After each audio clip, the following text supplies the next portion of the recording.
ചാടി കളി ബോംബെ വിത്തൗട്ട് അനക്ക് ഷുഗറോ അംസേ? ഏയ് അങ്ങനെയൊന്നുമില്ല. മൂത്രത്തിനൊരു പതാണ്ടപ്പളേ മധുരം കുറക്കാ വിചാരിച്ചാ. തേങ്ങ പടച്ച തമ്പുരാനെ കണ്ണ് തീരെ കാണാൻ ബോംബെയിലൊക്കെ ആയോക്കണം കണ്ണടിച്ചാൽ പൊട്ടിച്ചേക്കാൻ. ഒരു പയമ്പൊരി തിന്നോക്കാ. ഇവിടത്തൊക്കെ പയമ്പൊരിയാ അതിനൊക്കെ ബോംബെയില് ഒരു കജ്ജിന്റെ നീളം ഉണ്ടാവും പയമ്പൊരി. 10 മണിക്കൊക്കെ തീറ്റടങ്ങിയ ഉച്ചക്കല്ലേ തീര തുടങ്ങിയോന്റെ പാടായി.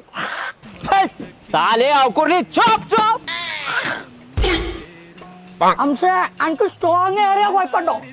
ബോംബെയിലൊക്കെ 3/4 ഗ്ലാസ് പൊടിയിട്ട് കണ്ടല്ലേ ചായരില് എന്നാ സ്ട്രോങ് കമ്മിയാല. അതൊക്കെ എന്നെ കൊണ്ട് സാധിക്കുള്ളൂ അംസേ. അപ്പൊ ഇതല്ലേ വിത്തൗട്ട് എന്ന് പറഞ്ഞു. അപ്പൊ മധുരം കൂട്ടിട്ടു. വാപ്പാനിപ്പം പുതിയ ആൾക്കാരായതുകൊണ്ട് അല്ലെ അടിച്ച് കണ്ണിയാൻ പൊടിച്ചിട്ടുണ്ടാവും. പൈസ പറ്റില്ല വിത്തൗട്ട് മധുരം മുഴുവൻ കൊട്ടല. ഹംസ